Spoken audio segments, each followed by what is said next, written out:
Dai a César o que é de César, e a Deus o que é de Deus. Essa passagem do Novo Testamento, em que Jesus responde quando questionado se os judeus deveriam pagar impostos a César, ilustra bem como é a relação entre a política e a religião desde os tempos antigos. Sabemos, inclusive, que as teocracias, como o Estado do Vaticano, têm um representante que é ao mesmo tempo um político e um sumo sacerdote. Esse homem com tanto poder é o Papa. O Papa, na visão do Vaticano e dos católicos, é uma autoridade divina, uma encarnação da própria divindade, uma encarnação de Deus e, portanto, um ser intocável. A religião e o Estado, representado pelos políticos, sempre tiveram uma relação muito próxima. Mas até que ponto isso influencia na escolha de políticos e no poder da Igreja perante a sociedade? Quais benefícios os dois lados conseguem obter no jogo do poder e da riqueza? Nesse vídeo, vamos mergulhar no submundo do poder e entender como autoridades políticas e religiosas se utilizam da fé para controlar mentes e definir os rumos da sociedade.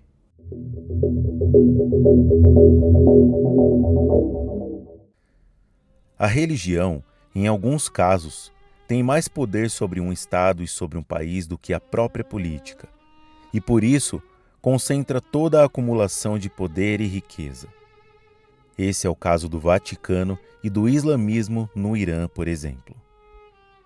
O Brasil é considerado um Estado laico, ou seja, a religião não tem interferência na política. São duas forças independentes, mas na prática não é bem assim. Nas últimas eleições, vimos uma disputa acirrada para ver qual candidato conseguia seduzir a Igreja e assim obter mais votos. Nessa disputa, o candidato da esquerda levou desvantagem, pois mesmo que oferecesse algum tipo de benefício à Igreja, é impossível associar a imagem do comunismo e do socialismo com a de qualquer religião. As ideologias de esquerda e a religião são inimigos desde sempre. Mas há alguns anos atrás, até os evangélicos apoiaram a esquerda. O pastor Silas Malafaia declarou abertamente que votou em Lula. Mas por qual motivo? Lula sempre foi conhecido por ser a liderança da esquerda no país, comunista na ideologia e, portanto, não acredita em Deus.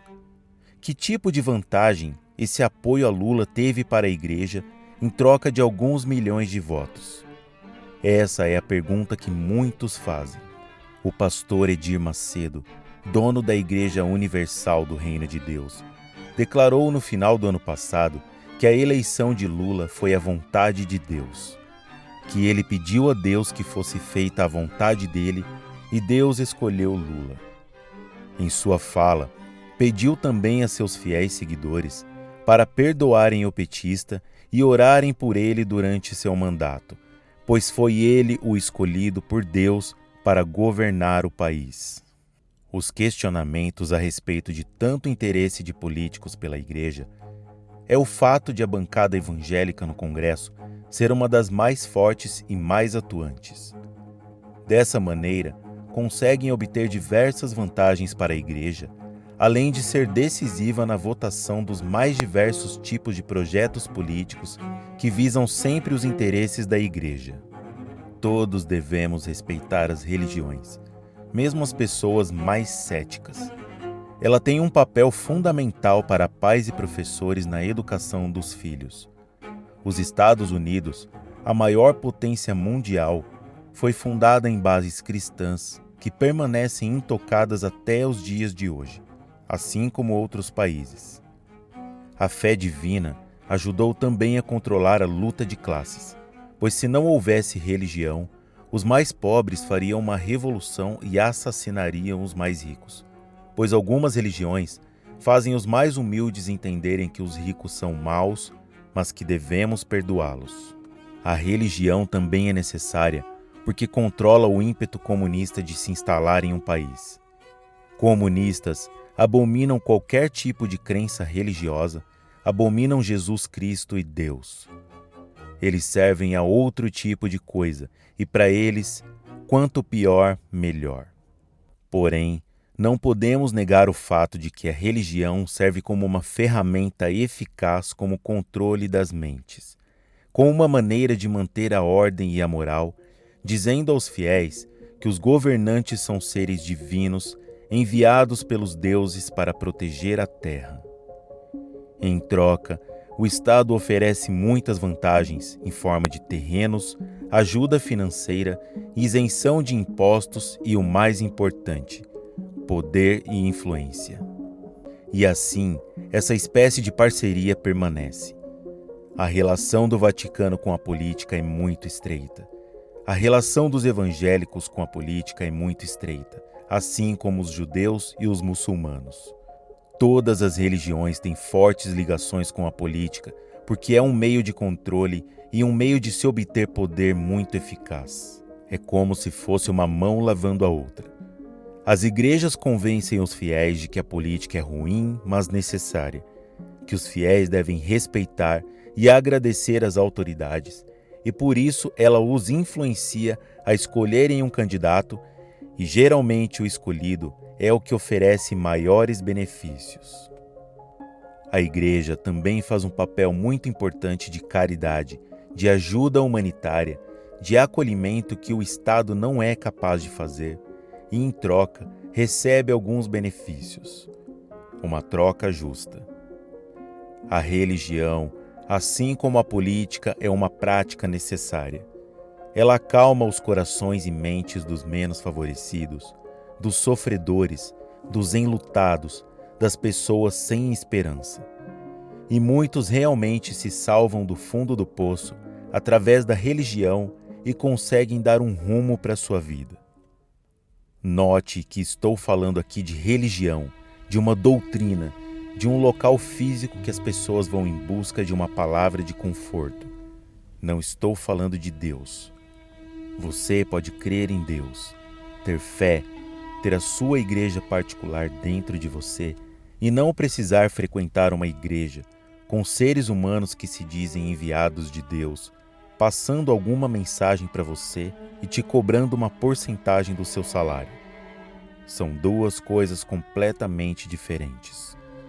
Não devemos julgar as pessoas que escolhem seguir algum tipo de religião, pois cada um é livre para escolher o que lhe faz se sentir melhor. As religiões são uma espécie de controle necessário, assim como as leis, como a política, como as autoridades e como a polícia. Uma das maiores críticas em relação à religião é a limitação que ela causa na mente das pessoas e o uso que fazem dela nessa troca entre a igreja e o Estado. Por exemplo, ouvimos de muitos religiosos que o dinheiro é uma coisa ruim, e eles citam inclusive a passagem bíblica de que é mais fácil um camelo passar pelo buraco de uma agulha do que um rico entrar no reino dos céus. Todos sabemos que essa passagem da Bíblia foi totalmente distorcida, não sabemos se propositalmente ou não, para fazer as pessoas se manterem sem ambição, humildes, pobres e servirem às autoridades.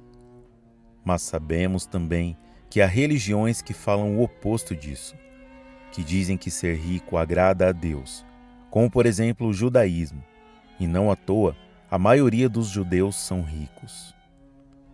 Em resumo, como disse Maquiavel no livro O Príncipe, para o governante, a religião é um instrumento meramente político, uma forma eficiente de submeter os fiéis às normas e à obediência. Para o povo, a obediência às leis e aos dogmas religiosos contém um temor sagrado que faz com que todos respeitem as autoridades políticas e religiosas como se eles fossem seres divinos. É por isso que, para Maquiavel, os homens sábios sempre recorrem aos mandamentos divinos quando estão em uma posição difícil, quando não conseguem convencer o povo com seus argumentos, pois a religião tem um apelo muito forte. Ela escolhe quem vai para o paraíso ou para o inferno, quais almas serão salvas e quais serão condenadas. Isso fica muito claro no filme O Livro de Eli, quando um governante mau, vivendo em um mundo apocalíptico, não consegue entrar na mente das pessoas a não ser pela força e violência. Mas ele pretende mudar essa situação, quer convencer as pessoas pela palavra. Então, procura desesperadamente pelo último exemplar de um certo livro sagrado que restou na Terra, para controlar as mentes e assim poder governar o mundo.